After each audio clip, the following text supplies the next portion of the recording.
कक्षा 12 हिंदी अनिवार्य में पत्र एवं प्रारूप लेखन के तहत आपके 4 नंबर का एक प्रश्न पूछा जाता है, जिसमें जो 5 तरह के पत्र एवं प्रारूप लगा रखे हैं। अर्थशास्त्रीय पत्र आपके लगा रखा है, निविदा लगा रखी है, विज्ञप्ति लगा रखी है, ज्ञापन, अधिसूचना, और विकल्प में इसमें से एक प्रश्न पूछेगा जो 4 अंक का होगा। कितने अंक का होगा? 4 अंक का होगा। और इसी प्रश्न की तैयारी के उद्देश्य से हमने यहाँ पर आपके एक निविदा का उदाहरण लिखा है, जो आपके बहुत मदद करेगा परीक्षा में। तो निविदा कैसे लिखी जाती है, यहाँ मैंने एक उदाहरण के माध्यम से बहुत अच्छी तरीके से समझाने की कोशिश की है। प्रश्न क्या आएगा आपके कि अपने विद्यालय या विद्यालय का कोई भी नाम हो सकता है में खेल सामग्री क्रय करने के लिए एक निविदा लिखिए। सबसे पहले तो निविदा का उद्देश्य क्या होता है? कम से कम लागत में गुणवत्तापूर्ण वस्तु का जो है प्राप्त करना या गुणवत्तापूर्ण वस्तु उपलब्ध करवाना, ये निविदा का उद्देश्य होता है, जिसे अंग्रेजी में हम टेंडर कहते हैं। और टेंडर में बहुत सारे लोग न्यूनतम दर पर, न्यूनतम मूल्य पर वो काम करने के लिए तैयार हो जाते हैं।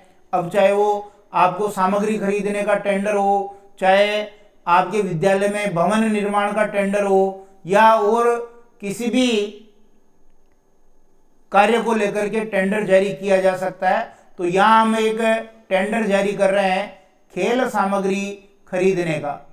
खेल सामग्री आपको विद्यालय में, अपने विद्यालय में खरीदनी है, तो आप कैसे टेंडर लिखेंगे, निविदा कैसे लिखेंगे? तो इसका एक प्रारूप होता है। इससे पहले पत्र एवं प्रारूप लेखन में सभी प्रारूप मैंने एक साथ समझा रखे हैं। उस वीडियो का लिंक भी मैं इस वीडियो के पीछे लगा दूंगा, और आई बटन में भी उसका लिंक होगा, आप वहां से भी देख सकते हैं। तो देखिए, शुरुआत कर रहे हैं हम। ऊपर ही ऊपर राजस्थान सरकार लिखेंगे, फिर जो कार्यालय है, वो कार्यालय जो निविदा लिख रहा है उस कार्यालय का नाम यहाँ लिखेंगे। जैसे ये जो निविदा लिखी जा रही है राजकीय उच्च माध्यमिक विद्यालय रायला, जिला शाहपुरा के द्वारा लिखी जा रही है। आप चाहें तो यहाँ अपनी अपनी स्कूल का कार्यालय का नाम लिख दें, जो भी आपके स्कूल का नाम है वो लिख दें।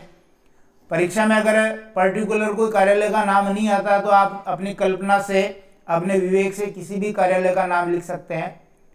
तो देखिए, ऊपर ही ऊपर राजस्थान सरकार हो गया 1 नंबर पे, 2 नंबर पे आपके कार्यालय का नाम हो गया, और 3 नंबर पे आप लिखेंगे क्रमांक।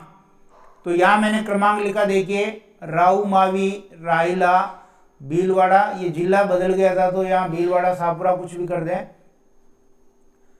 2024-25 में ये क्रमांक 74 है, और दिनांक 19 नवंबर 2024 को ये क्रमांक जारी किया है, यानी इस डेट को ये निविदा जारी हुई है।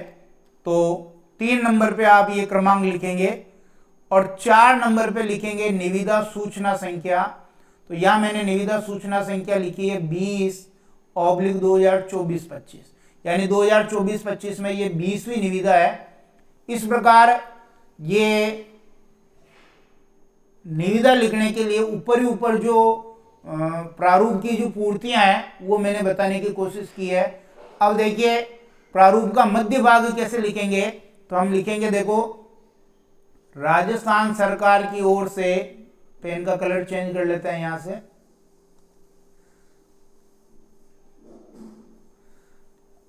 राजस्थान सरकार की ओर से वर्ष 2024-25 में आवंटित बजट के अनुसार अधो हस्ताक्षरकर्ता, जो ये निविदा जारी कर रहा है उस व्यक्ति को हम अधो हस्ताक्षरकर्ता कहते हैं।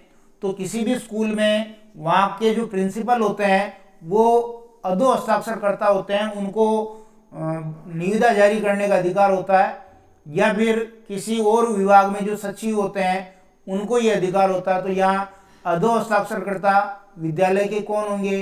प्रधानाचार्य।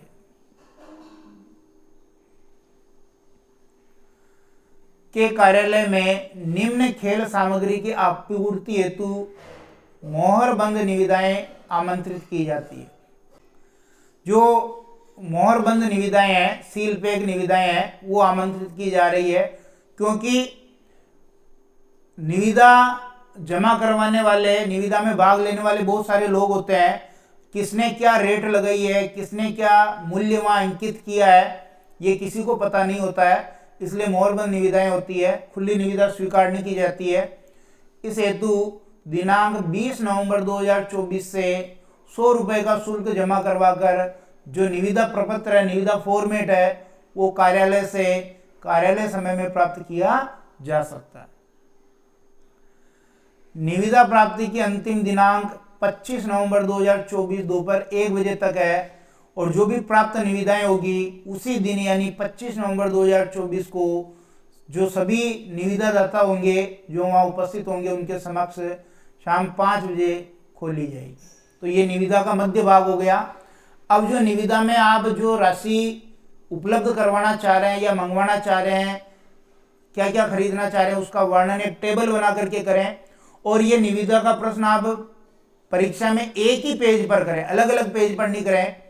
तो सबसे पहले हम क्रम संख्या लिखेंगे, सामान का विवरण, अनुमानित राशि, धरोहर राशि और आपूर्ति का समय। तो सबसे पहले मेरे को यहाँ जो 4 मुख्य खेल सामग्री जो है उसका नाम लिखा मैंने। आप चाहें तो अपने मन से कुछ भी लिख सकते हैं। जैसे मुझे क्रिकेट का बल्ला चाहिए, बैट चाहिए, और ये कितने हजार रुपए के खरीदने हैं, लगभग 20,000 रुपए के। तो धरोहर राशि 2,000 हो गई। लगभग 10 से 20% आप धरोहर राशि लिख सकते हैं। तो मैंने यहाँ 10% लिखी है, आप 10 से 20% कुछ भी लिखेंगे गलत नहीं होगा। 2,000 रुपये हो गई, 1 महीने में ये सप्लाई करना होगा। ऐसे ही टेनिस बॉल चाहिए क्रिकेट के लिए, जिसकी अनुमानित राशि है 10,000 रुपये, इसकी धरोहर राशि होगी 1,000 रुपये जो पहले जमा करानी होती है। 1 महीने में इसको सप्लाई करना है। बैडमिंटन रैकेट है, ये 30,000 रुपये के खरीदने हैं और 3,000 इसकी धरोहर राशि हो गई, 1 महीने का समय होगा। और चौथा है हॉकी स्टिक जो 50,000 रुपये की है, 5,000 रुपये धरोहर राशि हो गया और 1 महीने के समय में आपको ये सप्लाई करनी है। तो ये 4 तो मैंने उदाहरण के रूप में लिखी। आप इसके अलावा भी कोई भी सामग्री लिख करके अनुमानित राशि, धरोहर राशि और आपूर्ति का समय लिख दें। फिर देखिए निविदा की शर्तें भी अपने को कुछ बतानी होती है। जैसे अगर किसी निविदादाता ने शर्त रखी है तो ऐसी सशर्त निविदाएं मान्य नहीं होगी। विलंब से जो लास्ट डेट के बाद जो निविदाएं प्राप्त होगी वो मान्य नहीं होगी। बिना कोई कारण बताए किसी भी निविदा को या सभी निविदा को स्वीकृत अस्वीकृत करने का अधिकार अधो हस्ताक्षरकर्ता के पास सुरक्षित है। अधो हस्ताक्षरकर्ता को प्रधानाचार्य। निविदा में संशोधन करने या संपूर्ण निविदा प्रक्रिया को रद्द करने का अधिकार भी अधो हस्ताक्षरकर्ता के पास सुरक्षित है। और यहाँ पर हस्ताक्षर प्रधानाचार्य आ जाएगा और यहाँ पर वो हस्ताक्षर कर देंगे। तो ये एक अच्छी निविदा लिखने का फॉर्मेट है, उदाहरण है, और इसको आप अपना करके परीक्षा में पूरे में से पूरे जो 4 अंक का प्रश्न आता है, अगर उसमें विकल्प में आपका निविदा का प्रश्न आ गया तो आप आसानी से 4 अंक प्राप्त कर सकते हैं। परीक्षक भी आपको प्रसन्न होकर के 4 अंक देगा। इसी तरह हम और उदाहरण लेके आएंगे। अलंकार और छंद की शॉर्ट ट्रिक भी आप जरूर देखें।